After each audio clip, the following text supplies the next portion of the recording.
Bonjour à tous, donc dans cette vidéo je vais vous présenter l'interface du Minimoc. Donc comment ça se présente?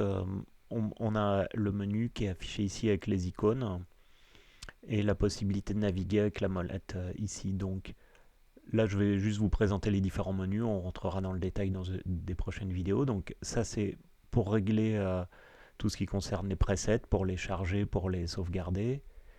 Ici c'est la gestion de l'horloge mètre, qui peut être soit désactivé, soit affecté à l'un des 5 périphériques en entrée.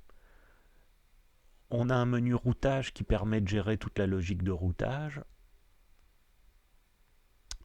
Une partie monitor qui est assez pratique en fait, qui permet de visualiser en temps réel les signaux MIDI qui passent, qui arrivent soit en entrée, soit en sortie. C'est assez pratique pour des fois pour débugger la logique de routage. On a une partie système avec de la configuration avancée. Et voilà, et on revient au menu preset. Donc là, voilà, je vous montre comment ça se passe niveau PC ou Mac. En fait, depuis un navigateur, on a accès au réglage du Minimoc. Donc comment ça se présente?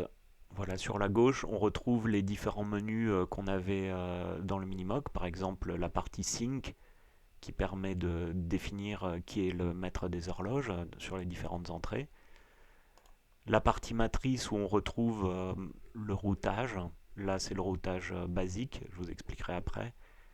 Et ici, flux qui permet de gérer du routage avancé. Une autre partie host config qui est pour la gestion du MIDI, qu'on retrouvait dans le menu système du Minimoc. Ici, une partie qui n'existe que sur la version web qui permet de flasher le Minimoc, en fait, donc à partir d'un fichier de firmware que je vous fournirai. Euh, on peut flasher directement le Minimoc. Et ici, c'est pour récupérer l'enregistrement automatique MIDI du Minimoc et le transformer en fichier MIDI exploitable dans Ableton.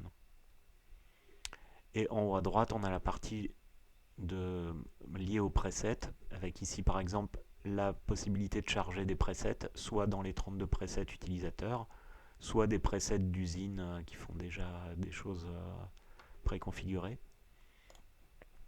Et pareil, on a un menu pour sauvegarder aussi le preset.